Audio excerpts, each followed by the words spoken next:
Então, queria fazer um convite para vocês. Não deixem de acessar o canal, não deixem de clicar ali no linkzinho, né? Dizer se gostou, não gostou. A gente não está vendo os comentários de vocês, quem tiver alguma dúvida, clica ali nos comentários. A gente só não está deixando passar todos os comentários para filtrar um pouquinho aquilo que está sendo publicado, mas coloca o teu comentário, a gente vai ler, vai te responder em relação a isso, tá? Tirar todas as suas dúvidas, mas muito importante para nós, nos segue, te inscreve no canal para que tu continue recebendo as informações sobre tudo aquilo que a gente está enviando para vocês, tá? Então vamos embora. Egito. Vamos tentar então dividir nessas 5 características a questão do Egito. Primeira característica é entender que também é mais um povo que sai de lá da pré-história, que vai passar por todo esse processo de transformação. De novo, cada civilização ela vai ter um marco, que é o surgimento da escrita. Então, até o surgimento da escrita, essa civilização, eu posso considerar ela dentro de um período pré-histórico. Após o surgimento da escrita, eu vou considerar um período histórico. Surgimento dessa escrita hieroglífica, no caso, para os egípcios, certo? Mas o que mais importante, mais destaca culturalmente dos egípcios, não é só a questão da escrita. O Egito, a gente lembra sempre, faz menções em relação à questão da arquitetura egípcia. A gente vai falar das pirâmides, a gente vai falar das esfinges, a gente vai falar de todo o processo de construção e principalmente toda a história egípcia em si, ela está baseada pelo culto aos deuses. Eles são politeístas, tá? Eles têm a crença em vários deuses e eles acreditam muito na questão do que seria vida pós-vida, ou seja, qual a continuidade da vida após a morte. E eles acreditam no processo reencarnatório. Então, o que acontece? O sujeito, ao morrer, ele vai passar pelo rio dos mortos, as suas ações vão ser julgadas, e se ele for considerado apto, ele volta a reencarnar nos corpos. Por isso a questão do processo de mumificação. Então, culturalmente falando, a questão do culto aos mortos é talvez o que a gente vai ter de mais importante da cultura egípcia. Politicamente falando, o Egito é uma civilização que é uma mescla de uma monarquia com um atributo de divindade, com um atributo religioso, tanto que a gente não tem um rei propriamente dito. A gente tem uma monarquia que a gente chama de monarquia teocrática e a figura principal é um faraó. A gente vai dividir administrativamente o Egito naquilo que a gente chama de Alto e Baixo Egito. Diferenças do Alto para o Baixo Egito.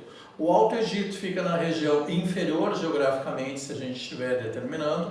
O Baixo Egito vai ser naquela parte mais alta, porque a gente tem uma questão de relevo aqui entre o que é uma planície e o que é a questão de uma montanha. Então, por conta disso, é o que a gente tem entre Alto e Baixo Egito.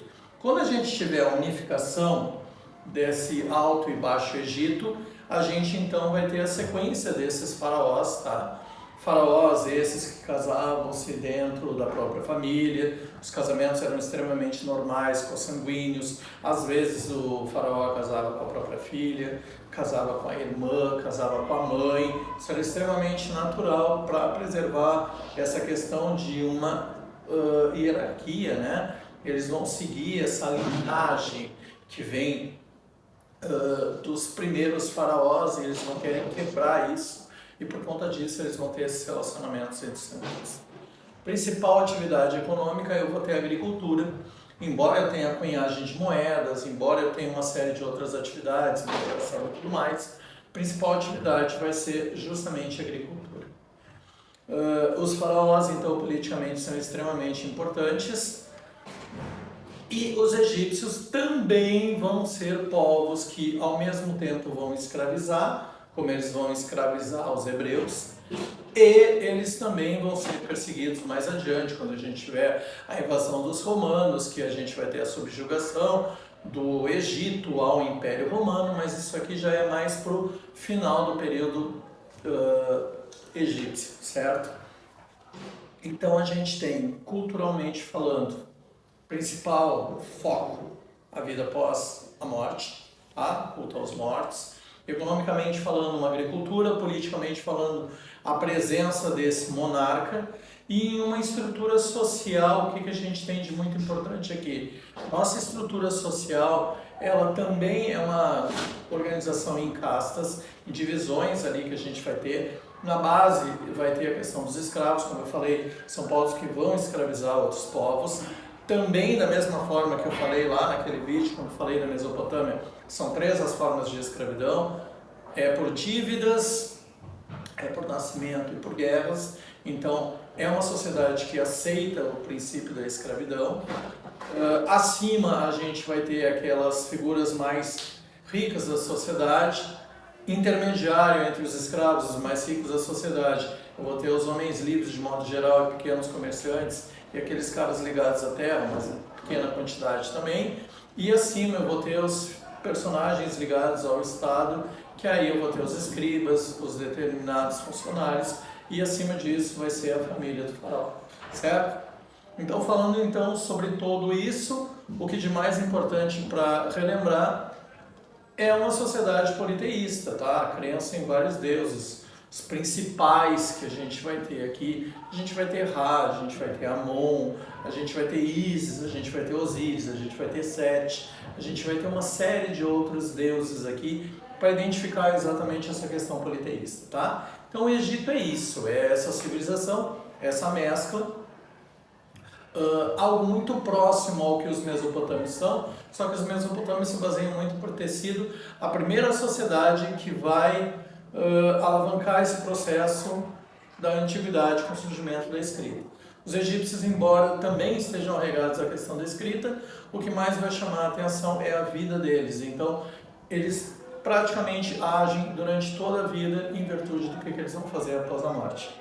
Suas ações vão ser pesadas. Se a maior parte das ações elas forem nefastas, vai pesar mais do que uma pluma, eles vão acabar vivendo num limbo, vivendo no mundo dos mortos. E se elas forem consideradas puras, eles podem voltar ao corpo com o princípio de reencarnação. Outra coisa importante aqui, essas nossas pirâmides que muitas vezes a gente acha, o que seria uma pirâmide? Pirâmide nada mais é do que muitas vezes a gente vai ao cemitério e a gente encontra mausoléus, a gente encontra túmulos muito bem estruturados. Os egípcios também têm essa forma de entender essa relação com os mortos. Então eles construíram essas pirâmides para abrigar exatamente esses faraós na vida pós-vida, certo? Então eles tinham direito muitas vezes de escolher se quando eles morressem eles queriam levar algo consigo. Eles levavam muitas joias, muitas riquezas, às vezes até pessoas que acabavam se sacrificando na morte desses faraós, porque quando eles voltassem à vida, eles queriam continuar a mesma condição, então continuar ricos, continuar sendo servidos por uma série de pessoas. Então tem toda uma questão desse processo de entender um pouco mais o que foi essa antiguidade, o que foi essa civilização.